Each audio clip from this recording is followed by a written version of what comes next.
Siapa bilang kalau lu mau punya ponsel yang kelihatannya keren itu lu harus ngeluarin budget yang mahal?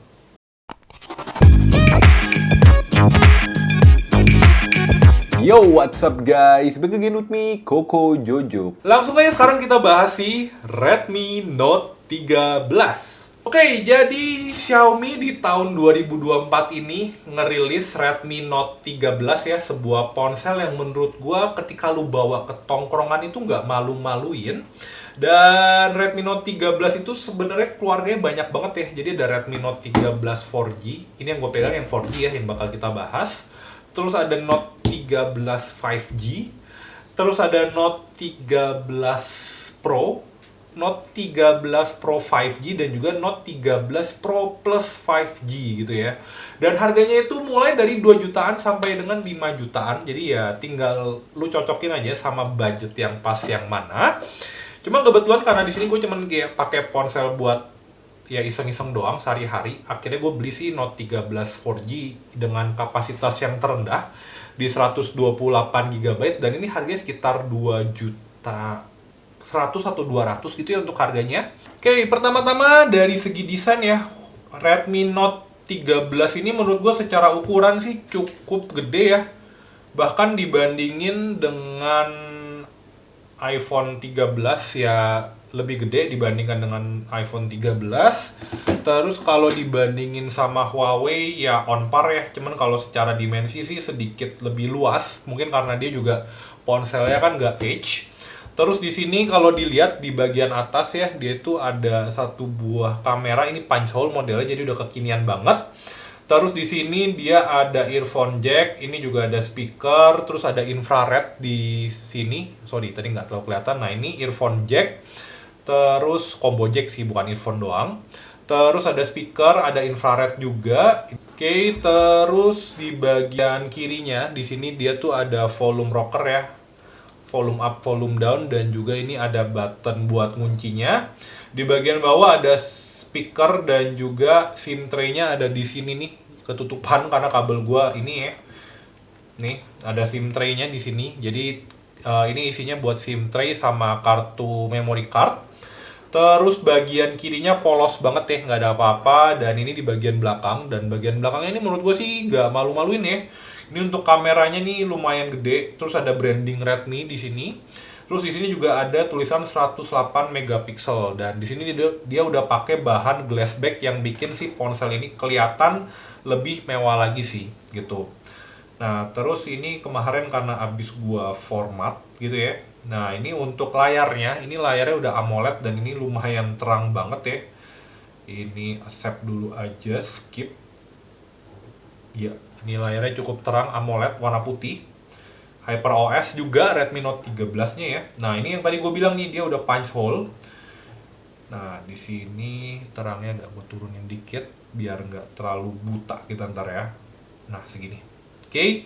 Nah, ini untuk layarnya dia tadi udah AMOLED ya, dan di sini untuk bezel di bagian atasnya nih, dia agak sedikit tebel sebenarnya, ini nggak terlalu kelihatan atau enggak. Terus ya sayangnya untuk bezelnya masih belum simetris ya antara kiri kanan sama atas bawahnya. Jadi ya mungkin karena ini juga ponsel budget ya. Jadi kayak ya udahlah gitu, kayak sebenarnya cuman kayak minus sedikit doang sih, gue nggak terlalu masalah banget gitu ya. Terus sekarang gue bakal lanjut ngebahas mengenai dari segi build quality si Xiaomi Redmi Note 14 ini.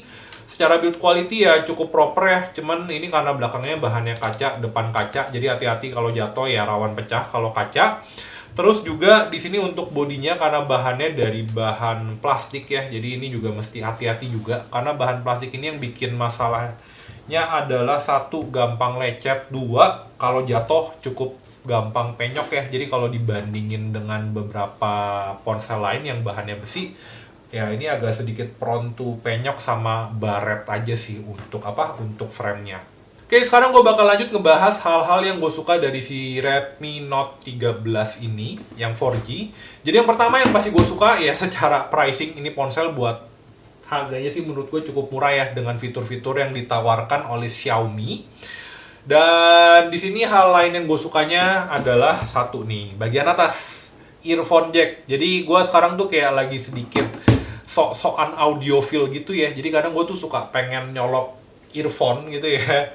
Dan dengan adanya si earphone jack ini lumayan ngebantu banget sih buat gue. Terus juga karena sekarang gue jadi anak kosan ya, dan gue kadang tipikal orang yang suka kehilangan remote AC.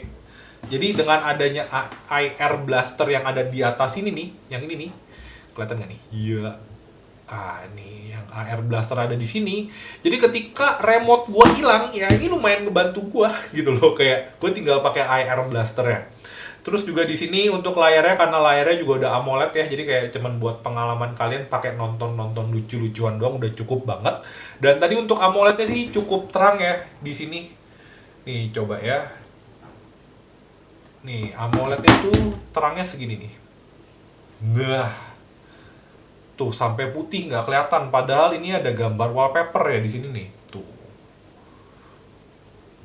Tuh AMOLED-nya nih. Nah segini aja nih. Nah ini untuk AMOLED-nya nih ya segini. Jadi untuk secara layarnya sih cukup oke lah layar AMOLED-nya ini. Oke. Terus hal lain yang gue suka juga dari si Xiaomi Redmi Note 13 ini untuk speakernya sendiri pun juga lumayan kenceng ya. Secara daya tahan baterai, si Redmi Note 13 ini baterainya sih menurut gue cukup proper banget ya buat penggunaan sehari-hari. Gue pakai sehari-hari buat ngechat sama kadang nonton YouTube atau nge-scroll Instagram tipis-tipis, baterainya bisa tahan dari pagi sampai dengan malam. Dan juga dia udah dilengkapin dengan chargernya itu 67 watt. Jadi untuk pengisiannya pun mestinya not a big issue buat kalian yang sangat harus nempel sama gadget. Oke, sekarang gue bakal lanjut ke hal-hal yang mungkin gue kurang suka ya dari Redmi Note 13. Yang pertama sebenarnya masih di masalah OS-nya. Gue tahu si Redmi Note 13 ini udah dapet Hyper OS dan it's a nice thing gitu menurut gue. Cuman yang di sini yang gue permasalahkan adalah si Redmi Note 13 ini itu kalau lu pakai launcher third party ya, dia tuh kayak mengharuskan lu buat pakai 3 button yang ada di bawah ponselnya gitu ya. Jadi itu yang kadang agak sedikit bikin pengalaman lu pakai smart launcher di HP ini tuh agak, bukan smart launcher doang sih ya, third party launcher, jadi kayak agak berasa kurang aja. Makanya gue kayak agak sedikit aduh kok repot banget ya si ponsel Xiaomi ini gitu. Terus hal kedua yang gue kurang suka juga dari si Redmi Note 13 ini, gue nggak tahu kenapa ya, mungkin karena sebelumnya gue pakai ponsel flagship, terus ya gue pakai ponsel yang istilahnya low mid range gitu. Jadi kayak pasti kan ada sedikit downgrade ya dari sisi performance-nya, dan gue berasa ketika gue pakai ponsel ini tuh kayak berasa agak sedikit sluggish aja sih pas lagi lu pakai buat ngechat, atau misalkan lu pakai buat ngegame, atau mungkin lu pakai buat yang lainnya. Even kayak yang paling gue bete itu adalah ketika gue pakai buat chat, dan itu agak sedikit nge-lag sluggish gitu sih. Jadi gue kayak agak berasa aduh kok kayak lag banget gitu. Padahal si Redmi Note 13 ini gue pakai ya buat kerja. Jadi kadang tuh kayak gue nggak tahan. Ya mungkin ya ekspektasi gue juga ketinggian ya, karena sebelumnya pakai ponsel flagship terus pindah ke Redmi Note 13 yang secara harga mungkin agak di bawah gitu ya. Cuman ya kalau misalkan lu dari ponsel flagship pakai ke ponsel low atau mid range ini ya tadi sih untuk performance-nya ya hati-hati aja ya. Emang nggak se-wow ketika lu pakai ponsel-ponsel flagship gitu. Jadi ya mungkin kalau buat gua berasa untuk pengalaman performance-nya agak berasa sedikit sluggish aja sih gitu. Terus juga ya Xiaomi being Xiaomi gitu ya. Gue tuh kadang kalau lu baru beli HP Xiaomi yang agak males itu adalah lu harus setup karena cukup banyak iklan yang perlu lu matiin. Dan ya gue kayaknya ngopreknya sih kayak sekitar 30 menit sampai sejam baru bisa matiin semua, walaupun kadang suka kepencet lagi, nyala lagi iklannya, jadi kayak agak berasa bete aja sih gitu. Terus untuk kekurangannya kayaknya itu aja sih menurut gue buat Redmi Note 13 ini. Ya 4G ya sudah gitu, dihargai juga cuma 2 jutaan gitu ya, kayak ya kalau mau lebih yang dapat 5G ya better lu ngambil yang di atasnya yang harganya sekitar 3 jutaan ya kalau nggak salah, Redmi Note 13 5G-nya gitu.